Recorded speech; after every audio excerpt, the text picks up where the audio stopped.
Hi everybody, welcome to Michigan Outdoorsman here. Today I figured I'd take a little break off the air gunning and work on my Ruger 1022 that I built here. Basically I do a couple of rifle competitions, like some 22 LR stuff. It's mostly like a 25 meter fun shoot. It's not really a competition, but anyways. This is my setup, and right now I'm having issues dropping mags out of the rifle.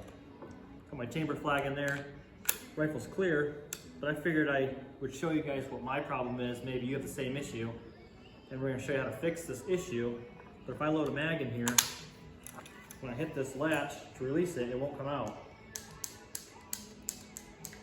I gotta take my finger and wrestle these things out of there. Well, I'm trying to shoot quick, and I got to reload we have timed reloads in that event. In order to get these out, I gotta push in on this, push in through the chamber to push some suckers out. And I believe it's this Archangel stock. Now, it never did this before. They used to drop right out. I've shot already plenty of times and never had any issues. It could be the cold weather causing this to expand, contract, because right now we're in the middle of January, or just starting the beginning of January, actually. So, this rifle will not drop any of these mags. These are all factory Ruger magazines. And I don't see a whole lot of wear marks on them, but it's kind of frustrating to keep on dinking with this, getting them out. Well, that shooting event of mine is happening in about 4 more days, so I need to get this rifle ready. So what I've done is I've already taken this one takedown screw out. It's a 5/16, I believe, 5/32 screw. You just take your safety for your Ruger 1022 and you set it halfway between the, you can see that. It's set halfway between the trigger there. It's not all the way, it's halfway set, and you can pull it right out. So, which doesn't want to do that again. So anyways, and I confirmed it was a stock by taking one of these mags, chucking it up in the rifle, and then just dropping it. Drops straight out like it should. So we know it's not the gun. So we can eliminate it that way, okay? So that being said, we're gonna set this rifle aside right here. We're working on this Archangel stock. Now, just looking in here, we got our mag well right here. I can see where these mags have been rubbing. As a matter of fact, I almost can't get these things to start in. I don't know if you can hear that surface friction, but they'll stay right there. I mean, I can shake this around pretty good. And it's not a bad thing. I mean, they actually don't fit. I don't have to force them hard, but they don't fall out. So that's the problem, is this mag well on the stock. So we're gonna take a coarse file, and get up in there. I see a little burr right there. You probably can't tell on camera, but I can see where the mag has been set. Let me see if I get a flashlight on that. If you can see that. See that outline of that magazine? So that's where it's rubbing. Probably on both sides there. So you can probably see that burr there now. Right there. So we're gonna get a coarse file, and we're gonna file this out. So I'll speed up that footage because it's kind of boring, but we'll try to get that all taken care of. So just for reference, I got this. This is a pretty aggressive file here. I could call that a really aggressive. It's rusted, obviously, but it's a, come on, focus. It's what I would almost call a diamond cut. If I can get to focus on that pattern. Huh.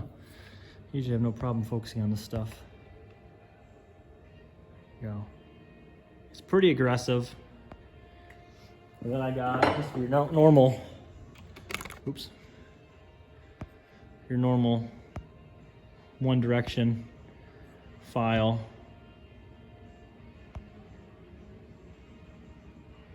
Nothing cool on this guy, so you kind of get that. There you go. It's on an angle. Everything's running one direction. So anyways, got both of them. Not sure which one I'm going to choose with yet. Probably go with the non-aggressive first, just for obvious reasons. You can see that, all right. And I'm just going to go file only cut one way. I'm just going to run it one way. Try to keep it nice and flat.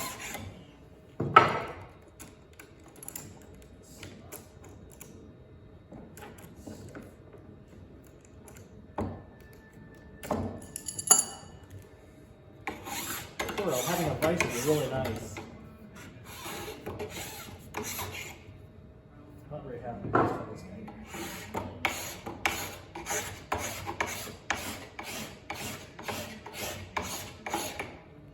So I'm going to do that a bunch on both sides, rough it up, and then we're going to come back with some smooth sandpaper and sand that out.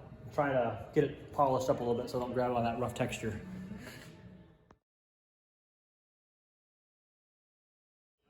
So that there, we just filed quite a bit. I actually was filing for probably what felt like 20 minutes, was probably more like 10 or 15. Quite a bit of filing we did. Now we're going to test it. Now I already took these mags, stuck them in here, and I know they fit really, really well. I actually went and sanded one mag down just to try it.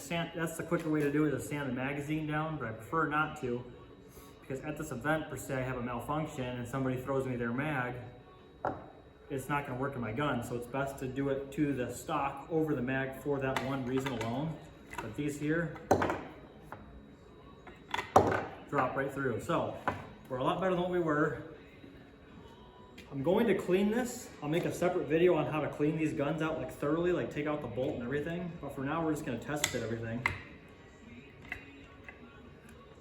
My safety will stay between.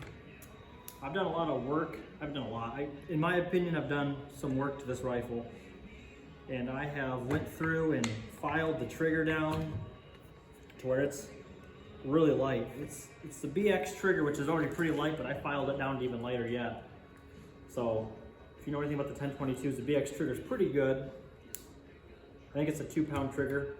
I don't want mine just a little lighter.